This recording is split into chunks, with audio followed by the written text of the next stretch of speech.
Good morning, students. Now, today we will take gymnosperms. These are the seed plants without flower. Okay, there is no flower, and gymnosperms means naked seeds.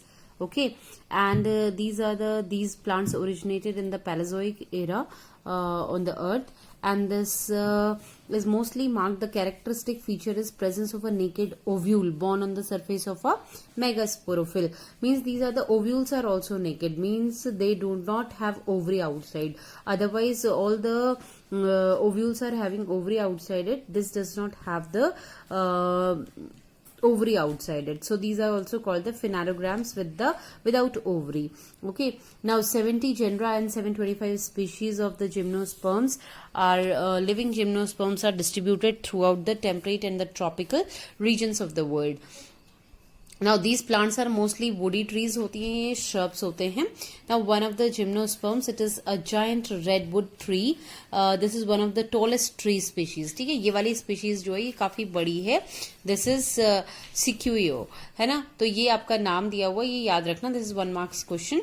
Now the main plant body, इसमें sporophytic होती है plant body और इसके सारे parts present होते हैं. इसमें root, stem वगैरह, leaves सारी चीजें होती हैं. Now again it is having a taproot system. Taproot means there is one main root and the lateral roots are arising from it. Then इसकी roots में क्या होता है? Sometimes it is having a fungal association with mycorrhiza. Mycorrhiza मैंने पीछे के chapter में clear किया है. You can have a look there, है ना. तो fungal association है mycorrhiza. और कभी कभी whereas नाइट्रोजन फिक्सिंग साइनोबैक्टीरिया, उसके साथ भी इसका कई बार एसोसिएशन होता है. And the roots are diarch to polyarch. Means इसमें जो जाइलम है, मैंने आपको बताया था प्रोटोजाइलम वगैरह, है ना. तो जो प्रोटोजाइलम होता है उसमें क्या होता है कि there are so many xylems which are scattered in there. तो डाई टू पॉली, है ना, मतलब 2 भी हो सकते हैं, उससे ज्यादा भी बहुत सारे स्कैटर्ड हो सकते हैं रूट्स में. नाउ स्टेम इसकी इरेक्ट है, ब्रांच्ड है. एंड देन द जाइलम जो है इसमें सिर्फ ट्रैकेड और जाइलम पैरेन्काइमा है. वेसल्स इसमें जो होते हैं वो एब्सेंट होते हैं.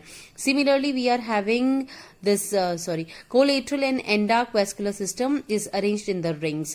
Then secondary growth is well marked with a distinct annual rings. There are so many annual rings formed. Annual rings से आपको पता होगा कि ट्री का एज हम डिटरमाइन करते हैं. तो इसमें हर साल जो है प्रॉपरली क्या होते हैं, एनुअल रिंग्स जो हैं बनते हैं. एंड देन आपका जो फ्लोएम है, फ्लोएम में इसके सिर्फ शीव ट्यूब और फ्लोएम पैरेन्काइमा है. कंपेनियन सेल्स भी होते हैं लेकिन वो इसमें एब्सेंट हैं. ठीक है, तो the collateral endovascular system is arranged in the rings. Then ये एनुअल रिंग्स तो बनी रही हैं. Leaves are usually dimorphic. Dimorphic मतलब 2 तरीके की 2 फॉर्म्स की लीव्स होती हैं. और फॉलिएज मतलब जो लीफ के गुच्छे होते हैं वो they are properly green in colour. Then they are needle shaped. Here we are talking, if you take an example it will be easy for you to understand. We can take a example of a pine tree.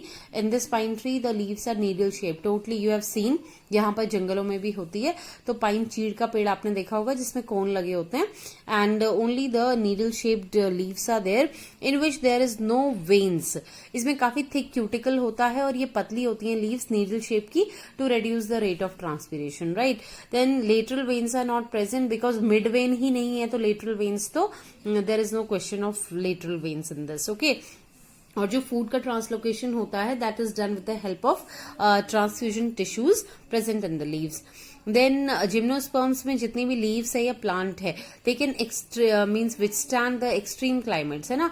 Temperature बहुत ज्यादा हो, humidity हो, wind हो, तो ये आराम से इसको क्या करते हैं, विथस्टैंड कर लेते हैं. Then gymnosperms are heterosporous, that is they produce 2 type of spores. इसमें आपके हेट्रोस्पोरस मतलब 2 स्पोर्स बनेंगे. One is your micro and other one is the mega spores, है ना. तो माइक्रो आपका मेल होता है और मेगा जो होता है that is the female one. Both the type of spores are produced with in the sporangia that are borne in a sporophylls. जो आपका मेल होता है ना माइक्रोस्पोर, वो क्या होता है, मेल कोन होता है और ये बहुत ही शॉर्ट लिव रहता है. ये ज्यादा टाइम के लिए रहता भी नहीं है जिंदा. ठीक है. दूसरा वाला आपका जो है that is your female cone, जिसको मेगास्पोरोफिल कहेंगे। उसमें मेगास्पोरेंजियम मतलब सीधे ओव्यूल होता है, उसमें ओवरी नहीं होती है, direct ovule is there. Then the male and the female cone are may be borne at a same tree, एक ही ट्री में ये होते हैं mostly. However in Cycas male and the megasporophyll are borne on, सिर्फ Cycas एक ऐसा example है जिसमें ये दोनों अलग अलग पेड़ पे होते हैं। Then ovule is orthotropous unitegmic with an exception of genitals. Orthotropous एक पोजीशन होती है, आगे वाले चैप्टर में हम डिस्कस करेंगे कैसे आपका ओव्यूल जो होता है ऐसे टर्न करके नीचे को आ जाता है, that is called orthotropous. Unitegmic means only a single layer is outside that ovule, okay. Then the outer integument is differentiated into an outer and the inner fleshy layer. फिर इसका जो बाहर का ओव्यूलर इंट्यूगमेंट मतलब जो कवर्स होते हैं, ये बाहर से एक कवर होता है और अंदर फ्लैशी लेयर होती है, और बीच में जो होती है that is called the stone layer, okay. Now microspores are liberated in the various stages of development of a male gametophyte. ये अलग अलग स्टेजेस में जो होते हैं ये प्रेजेंट होते हैं। देन अगेन इसमें आपका एग है, वेंटर कैनाल सेल है जैसे होती है, तो वेंटर कैनाल सेल। दूसरा इन्होंने एक सिफिनोगैमिक दिया हुआ है एक टर्म। सिफिनोगैमिक का मतलब होता है कि जो मेल के जो मेल गैमेट्स होते हैं ना, वो वेंटर सेल से, जो आपका नेक सेल है ना, नेक सेल से वेंटर में होके अंदर चले जाते हैं, and then the fertilisation takes place. फिर इसमें आपका विंड पॉलिनेशन होता है, and then fertilise pollen tube. इसमें हॉस्टोरिया होंगे। हॉस्टोरिया क्या करेंगे, मेल गैमेट को क्या करेंगे, they will send it inside in the this up to the female gamete. फिर आपका जाइगोट बन जाएगा। मीरोब्लास्टिक का मतलब होता है कि बहुत सारे क्लीवेज हो जाते हैं, जो लास्ट में जाइगोट बनता है वो धीरे धीरे क्लीव होके इनकम्प्लीट क्लीवेज होता है, प्रॉपरली क्लीवेज नहीं होता है, इनकम्प्लीट क्लीवेज से जो होता है धीरे धीरे जाइगोट जो है ये बनता रहता है, ठीक है।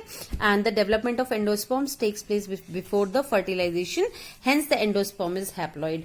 एंडोस्पर्म जो है ये पहले ही बन जाता है इसमें, इसलिए ये आपका हैप्लॉइड है, okay. So these are some of the things. ये आपका जनरल है, this you can go through, okay. Then economic importance हम देखते हैं अभी, this is a general one, you can go through this, okay. Thank you.